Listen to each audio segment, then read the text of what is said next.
저와 여러분이 한 절씩 번갈아 가며 교독하시고 마지막 구절 말씀은 한 목소리로 읽도록 하겠습니다. 말라기 2장 1절에서 9절 말씀입니다.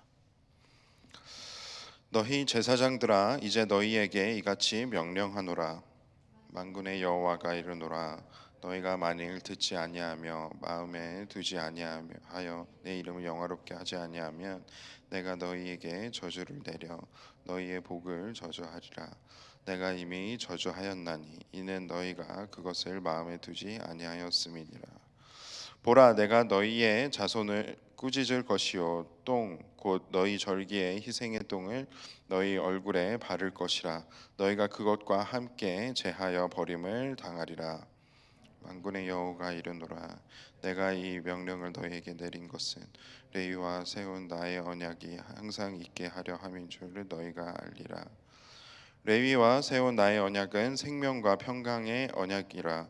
내가 이것을 그에게 준 것은 그로 경외하게 하려 함이라.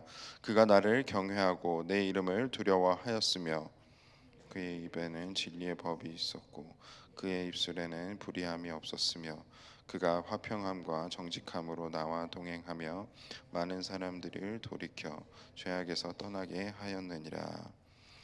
제사장의 입술은 지식을 지켜야 하겠고 사람들은 그의 입에서 율법을 구하게 되어야 할 것이니 제사장은 만군의 여호와의 사자가 됨이거늘.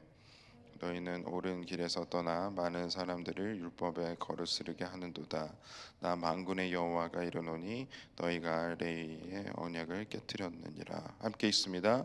너희가 내 길을 지키지 아니하고 율법을 행할 때에 사람에게 치우치게 하였으므로 나도 너희로 하여금 모든 백성 앞에서 멸시와 천대를 당하게 하였느니라 하시니라.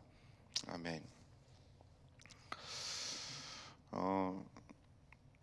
우리가 신앙생활을 하다 보면 우리 주변에 또 가까운 곳에 교회에서 어떤 관계적인 어려움들 때문에 교회를 떠나고 깨어진 관계 때문에 교회를 더 이상 다니지 않기로 결정을 하는 분들을 종종 만나게 됩니다. 근데 보통 우리가 그런 분들에게 이야기를 할 때 저도 예전에는 이렇게 얘기를 했던 것 같습니다. 교회는 사람을 보고 가는 것이 아니라 하나님을 보고 가는 곳이다. 예전에는 저도 그렇게 생각을 했었는데 성경 말씀을 곰곰이 읽다 보니 그렇지만은 않다라는 생각을 하게 됐습니다. 우리가 건강한 교회의 모습을 회복하기 위해서는 초대교회의 그 처음에 하나님께서 디자인하셨던 그 교회의 모습을 우리가 회복해야 한다라고 저는 믿고 있는데 사도행전 2장 말씀에 보면 초대교회의 모습이 이렇습니다. 믿는 사람이 다 함께 있어 모든 물건을 서로 통용하고 또 재산과 소유를 팔아 각 사람의 필요를 따라 나눠주며 날마다 마음을 같이하여 성전에 모이기를 힘쓰고 집에서 떡을 떼며 기쁨과 순전한 마음으로 음식을 먹고 하나님을 찬미하며 또 온 백성에게 칭송을 받으니 주께서 구원받는 사람을 날마다 더하게 하시니라. 이게 초대교회의 모습이었습니다. 그런데 이때 당시에 사람들이 교회로 날마다 몰려들기 시작했던 이유는 그들이 사람을 보았기 때문이라고 저는 결론을 내리게 됐습니다. 근데 그들이 어떤 사람이었느냐? 이렇게 사람들이 교회로 모이기 전에는 어떤 일이 있었냐면 성령님께서 마가의 다락방에서 임재해 주시고 사람들이 성령의 세례를 받고 성령님의 권능을 받고 또 성령님을 통해서 그들의 성품이 변화가 되어지고 완전히 거듭난 사람들로서 하나님의 사랑을 나누는 또 하나님을 예배하는 그러한 공동체를 만들어 갈 때에 그렇게 모이고 있는 사람들의 모습을 보고 세상 사람들이 교회로 몰려들었던 것입니다. 물론 교회라는 곳이 성숙하지 않은 사람들이 성숙해져 나아가는 공동체라고 저는 믿습니다. 그러나 그 안에서 관계적인 문제들이 있을 때에 그것을 해결하지 않은 채, 근본적인 원인을 찾지 않은 채 모든 문제를 그냥 지나가고 해결되지 않은 채 괜찮다라는 식으로 표현을 하게 된다면 그것은 전혀 도움이 되지 않는 결과를 낳게 된다라는 것이죠. 우리가 하나님하고의 관계를 맺을 때는 어떻습니까? 만약에 우리와 하나님과의 관계가 깨어져 있다면은 그 근본적인 원인은 무엇일까요? 그것은 불순종일 것입니다.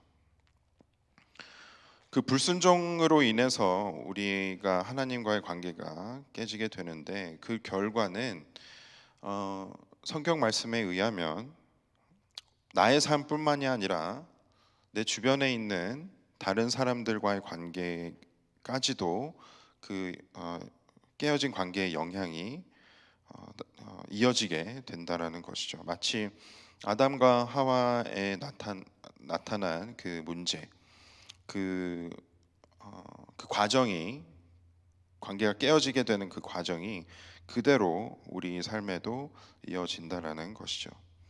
결국 하나님과 나와의 1대1 관계의 문제는 우리의 가족들 안에서 문제로 이어지게 되고 또 우리 교회로 그 문제가 이어지게 됩니다. 그 문제의 해결을 위해서 그 문제의 근본적인 원인을 우리가 찾아내지 못하면 절대 이 문제가 해결되지 않을 뿐더러 하나님께서는 더 큰 문제로 이것이 이어질 것이라고 분명히 경고를 하시는 것입니다. 오늘 본문 말씀에서 하나님께서 경고하시는 대상은 제사장들이죠. 그들이 지은 죄는 무엇이었습니까? 하나님과의 관계가 결국 이제 깨어지게 된 그들의 죄는 불순종이었습니다. 좀 더 정확하게는 레위 사람들 중에서 제사장들이 나오게 되는데 레위 사람들은 하나님과의 언약으로 세워진 그런 민족입니다. 지파죠. 그런데 하나님과의 언약을 그들이 일방적으로 깨어버린 것입니다. 5절 말씀을 다시 한번 보게 되면 레위와 세운 나의 언약은 생명과 평강의 언약이라고 하나님께서 말씀을 하셨습니다. 레위인들은 언약의 사람들이고 누구보다 언약을 소중히 여겨야 하는 책임을 갖고 있었고 그러나 그들은 앞장서서 하나님과의 언약을 깨어버립니다. 그 결과로 하나님께 그들이 받게 되는 저주가 있었죠. 3절을 보게 되면 보라 내가 너희의 자손을 꾸짖을 것이요 똥 곧 너희의 절기의 희생의 똥을 너희 얼굴에 바를 것이라 너희가 그것과 함께 제하여 버림을 당하리라. 그들이 받게 되는 저주의 내용을 보면 첫 번째는 여호와는 제사장들 때문에 그들의 자손을 꾸짖는다고 말씀을 하십니다. 여기서 자손이라는 말은 히브리 원어로 제라라고 하는데요. 이걸 번역하면 팔이라는 뜻이라고 합니다. 팔, 사람 몸에 있는 팔. 하나님께서 그들의 팔을 꾸짖는다라는 것은 제사장들이 제사를 드리거나 또 이렇게 하나님께서 맡겨주신 일들을 감당을 할 때에 그 일들을 해야 하고 그 목적을 이루어야 되는 것들이 분명히 있을 텐데 그 어떠한 열매도 하나님께서 만들어 주시지 않겠다라고 말씀을 하시는 겁니다. 그리고 두 번째, 절기의 희생의 똥을 너희 얼굴에 바를 것이라고 하는 것은 유대인들이 절기를 지키기 위해서 제물로 이제 바치게 되는 동물들이 있습니다. 그런데 그 동물들의 변을 똥을 똥같이 그런 것들을 어, 그들의 얼굴에 바르면서 그들이 수치스럽게 만들겠다라는 뜻이라고 합니다. 하나님의 종된 사람들이 하나님께 순종하고 또 하나님께서 명령하신 것을 그렇게 충성되이 감당하지 않으면 그들이 희생의 똥을 얼굴에 바른과 같이 부끄러운 존재가 되어진다라는 것이죠. 그리고 그것에서 더 나아가서 그런 것들을 원래는 이제 제사를 드릴 때 제거를 해야 될 텐데 그렇게 제거한 것 같이 하나님께서 그들을 버리신다라는 뜻이 됩니다. 그리고 그들은 하나님의 언약을 가지고 다른 사람들에게 그 언약의 삶을 살아내면서 다른 사람들에게 하나님에 대해서 전하고 또 하나님과 깨어진 관계에 있는 사람들이 있으면 그들을 다시 하나님과의 관계가 회복되어질 수 있도록 돕는 역할을 감당을 했었어야 했습니다. 그렇게 그들은 다른 사람보다 믿음의 본이 되는 삶을 살았어야 했는데 그들이 하나님께 불순종함으로 인해서 그들뿐만이 아니라 다른 이스라엘 백성들까지도 하나님과의 관계가 깨어지게 되는 결과를 낳게 된 것이죠. 하나님께서는 그것을 그냥 지나가지 않으셨다라는 겁니다. 그런데 우리가 이 말씀을 묵상을 할 때에 이거는 제사장들에게 해당되는 말씀이지 않습니까? 라고 우리가 생각을 하게 된다면 우리 나에겐 해당되는 말씀이 아니네라는 생각으로 도달하게 되는 그런 도달할 수 있게 되어 버립니다. 그러나 내가 영적 지도자가 아니라고 해서 내가 제사장이라는 직분을 가진 사람이 아니라고 해서 또 내가 교회에서 어떤 리더의 역할을 감당하는 사람이 아니라고 해서 이것이 우리에게 해당되지 않는 말씀이라고 생각을 하게 된다면 다시 한번 우리가 말씀으로 돌아가서 왜 이것이 지금 현대를 살아가고 있는 우리의 삶 안에서도 반드시 필요한 말씀인지를 살펴보아야 합니다. 베드로전서 2장 9절 말씀을 보면 그러나 너희는 택하신 족속이요 왕 같은 제사장들이요 거룩한 나라요 그의 소유가 된 백성이니 이는 너희를 어두운 데서 불러내어 그의 기이한 빛에 들어가게 하시니에 아름다운 덕을 선포하게 하려 하심이라. 하나님께서 우리에게 부여하신 역할이 있습니다. 우리 모든 믿는 자들에게 하나님께서 부르신 그 부르심이 있다라는 것이죠. 그것은 택하신 족속이고 왕 같은 제사장이고 거룩한 나라고 하나님의 소유된 백성이고 그리고 하나님의 아름다운 덕을 선포하는 것이 우리의 역할이죠. 근데 그것이 레위인들의 역할과 다르지 않다라는 것입니다. 그때 당시에 고대 이스라엘 사람들의 그 역사 속에서 제사장들이 감당했어야 하는 그러한 일들과 전혀 다르지 않다라는 것입니다. 그리고 내가 만일 우리 주변에 있는 다른 사람들보다 먼저 믿은 사람이라고 한다면 또 특별히 이때에 하나님께서 나에게 은혜를 부어주시고 말씀하시고 하나님께서 나와 동행하고 계시다라고 한다면 그 하나님께서 주신 은혜를 가지고 말씀을 가지고 우리가 감당해야 하는 그러한 책임이 있다라는 것을 하나님께서는 말씀을 통해서 우리에게 분명히 알려주십니다. 그렇다라고 한다면 이 오늘 말라기 말씀을 통해서 하나님께서 제사장들에게 하시는 그러한 경고의 말씀, 꾸지람은 바로 이 말씀을 읽고 묵상하는 우리들에게 저와 여러분들에게 하시는 말씀이라고 저는 믿습니다. 우리 모두가 인생의 어느 시점에서는 제사장 역할을 해야 합니다. 그게 잠깐이 될 수도 있고 긴 시간이 될 수도 있겠지만 특히 우리 어, 가정 안에서 우리 또 자녀들의 부모된 입장에서 또 교회에서 어떤 리더로서 또 선생님으로서 어, 또 사랑방 목자 목녀로서 우리가 어떠한 하나님께서 부여해 주시는 역할을 감당을 할 때에 우리는 그것이 제사장의 역할이라고 알아야 하는 것이고 그 하나님께서 부여해 주신 그 역할에 대한 책임을 우리가 어, 깊게 묵상하며 나아가야 하는 것이죠. 제사장은 병든 사람을 고치는 의사의 역할이 아닙니다. 의사의 역할은 아주 특별한 사람들에게만 주어지는 그러한 책임이고 역할이라고 우리는 생각을 하기 때문에 내가 의사일 필요는 없지 않습니까? 라고 우리가 반응을 하게 된다라는 것이죠. 그런데 제사장은 병든 사람을 고치는 의사의 역할이 아니라 아파서 움직이지 못하는 사람을 의사에게 데려다 주는 역할이라는 것입니다.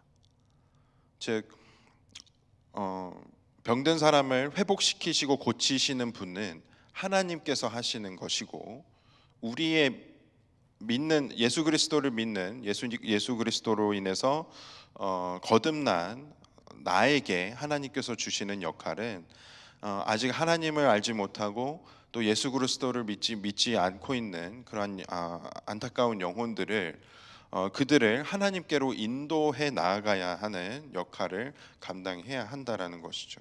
그런데 그럴 때에 우리에게 필요한 마음의 자세가 있는 것이고 또 반드시 하나님께 순종해야 하는 말씀이 있다라는 것입니다. 그것은 바로 우리가 그 무엇보다도 하나님의 말씀을 사랑하고 또 그것을 순종하기에 생명을 아끼지 않는 또 하나님과의 또 맺어진 새 언약, 그러니까 예수 그리스도로 맺어진 그 새 언약을 통해서 우리가 언약의 백성, 언약의 사람들이 되어졌는데 레위인들이 그랬던 것처럼 그것에 합당한 삶을 살아야 한다라는 것이죠.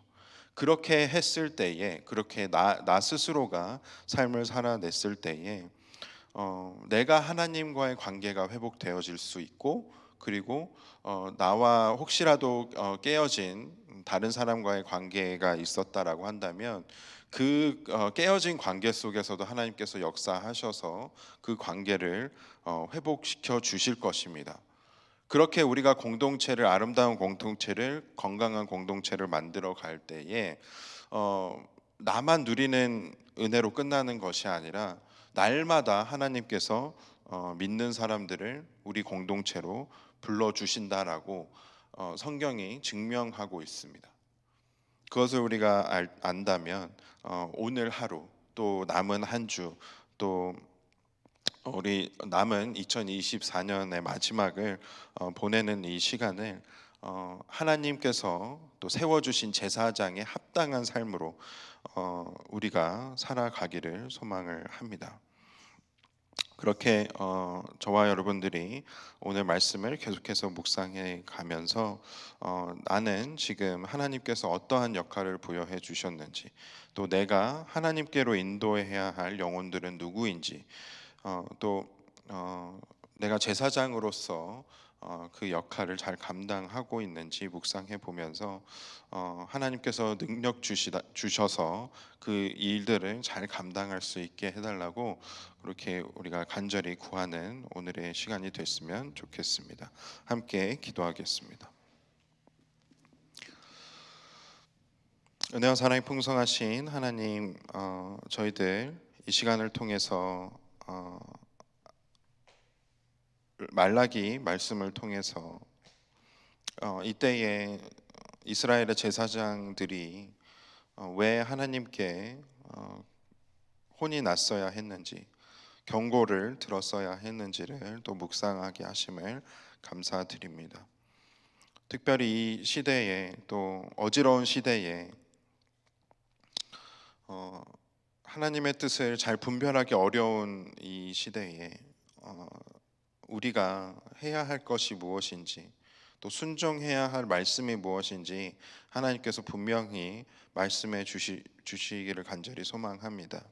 그래서 우리가 그 하나님의 말씀을 하나님과의 맺은 언약을 기억하며 하루하루를 순종함으로 살아갈 때에 우리의 삶에 하나님의 역사하심이 드러나게 해 주시고 또 하나님과 나의 관계뿐만이 아니라 나와 다른 사람과의 관계까지도 또 내가 속한 모든 공동체 안에 우리의 가정과 우리의 사랑방과 또 우리 교회에서 하나님의 사랑이 더욱더 드러나지고 나누어질 수 있는 공동체가 건강한 공동체가 만들어지는 은혜가 있게 해 주시옵소서. 그렇게 오늘 하루를 살아내기를 원합니다. 남은 한 주를 살아내기를 원합니다. 남은 2024년을 살아내기를 원합니다. 그렇게 인도해 주실 줄로 믿고 감사드리며 예수 그리스도의 이름으로 기도드렸습니다. 아멘. 하늘에 계신 우리 아버지여, 이름이 거룩히 여김을 받으시오며 나라의 마옵시며 뜻이 하늘에서 이루어진 것 같이 땅에서도 이루어지이다. 오늘날 우리에게 일용할 양식을 주옵시고 우리가 우리에게 죄 지은 자를 사하여 준 것 같이 우리의 죄를 사하여 주옵시고 우리를 시험에 들게 하지 마옵시고 다만 악에서 구하옵소서. 대개 나라와 권세와 영광이 아버지께 영원히 있사옵나이다. 아멘.